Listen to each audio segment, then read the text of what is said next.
On January 26th, I released a video talking about my favorite character in Pirate101, and that is Cortez, and his view on anti-imperialism. It was on this video that I got a nice comment from @Quayway3748 saying that I should make a similar video for Fin Dorsal. It was of course a great suggestion, but at first I was struggling to come up with an actual subject for Fin. But then I remembered one key quest line in the game. It's right after finishing Monquista, we go back to Tradewinds to secure the trade deal for Skull Island and Monquista trade relations. The Major Domo of Puerto Rico tells us that we have a letter from One-Eyed Jack talking about a map, and that every pirate wants to kill us for it. This questline of course led us to the Erebus, the ship captained by Deacon, the Armada's spy master, and it's on this ship where we see Fin selling to the Armada. And what is he selling? Well, it's the map piece. Remembering this, it brought me back to the beginning of the game, where the first questline is stopping Fin from selling an artifact of Avery's called the Jade Amulet. Who was he selling to? It's not really known, and I'm just going to say I don't think it's the Armada, but this does paint a pattern of behavior for Fin Dorsal. Fin Dorsal is by all means a capitalist. He's also, by nature being a pirate, opportunistic. He steals the Jade Amulet and immediately tries to sell it off. He steals the map piece and tries to sell it off. But why is that so bad? Well, let's look at the Armada, an authoritarian regime expressing the explicit purpose of destroying the spiral and rebuilding it solely in their image.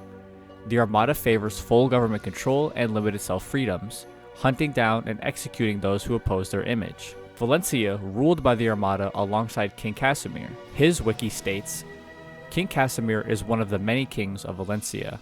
Currently, he is the one responsible for giving the Armada full power to do as they please with the Valencian Navy, an act which may earn him the title of most foolish king in history. So, King Casimir is a man in a position of power, giving an unelected man full control over the power of a powerful nation. It kinda sounds like something Americans, me included, are experiencing right now. And what has come of it? There's extreme racism, classism, poverty, deregulation, etc. The crabs were forced to live in the sewers, the guinea pigs were forced to live among them, with the crabs treating them differently because they're guinea pigs. The guinea pigs have resorted to striking and protesting for better working conditions, and rebel cells have been developing to fight back this constant oppression. So how does Fin fit into this authoritarian showcase of power? Well, he's choosing to give the Armada what it seeks for his own profit. He's complicit in the Armada's crimes and lust for total power. Think of it this way. Imagine you're in the Star Wars universe and Darth Vader is looking for a new lightsaber to use. You just so happen to have one and you sell it to him in the Armada, getting yourself a decent chunk of change, but he's using that lightsaber to retain and control the Empire and slaughter the rebels. Or if you don't like to look to fiction for this, we can look at real life examples of capitalists profiting off of fascist regimes.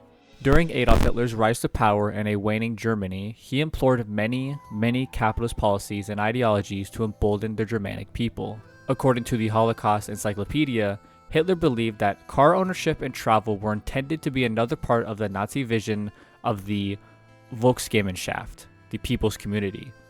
In 1942, propaganda minister Joseph Goebbels described the future of Germany as that of a happy people in a country full of blossoming beauty, traversed by the silver ribbons of wide roads, which are open to the modest car for the small man. This, of course, started Volkswagen, but they were off to a pretty rough start. The encyclopedia noting that they expected to produce at least 1.5 million cars annually.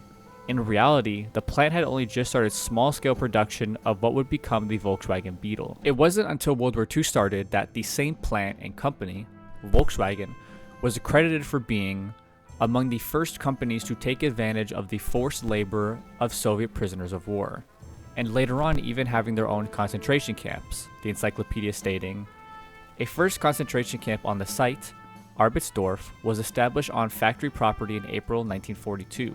Forced laborers eventually made up approximately 60% of the workforce at the city of the KDF car. Of course, now that we're years after the war, Volkswagen has made reparations in literature explaining their part in aiding the growth of Nazi Germany. So they're not like 100% completely evil, but they do acknowledge that their start was with Nazis. It doesn't just stop in Germany though. Capitalists from as far as America were aiding the Nazi capitalist dream. It's no secret that Henry Ford is a disgusting human. He held his own anti-Semitic views and was pretty friendly with Adolf himself. But he also had money in the game. It started in the 20s with a little competition between industrialist Ford and General Electric, as explained by Bradley W. Hart. Back in the 1920s, Ford and GE had been competing to buy the German carmaker Opel, which both saw as a great way to enter the German market. GE won the bid and bought Opel, and in return Ford opened an auto plant in the German city of Cologne. This proved to be a lucrative move, and by the start of the war, Ford's interests in Germany were estimated to be worth around $8.5 million. Now, $8.5 million doesn't seem like a lot, but when adjusting for inflation is about $140 million. War is fundamentally lucrative, not to the working class like you or me, but to people of capital. War means increased production for vehicles, weaponry, armor. It means there's more value placed in sectors and companies that make these sorts of products. And this leads to them getting contracts and deals that would give people like us enough money to retire, yet they keep going and they keep profiting and they keep siphoning this wealth.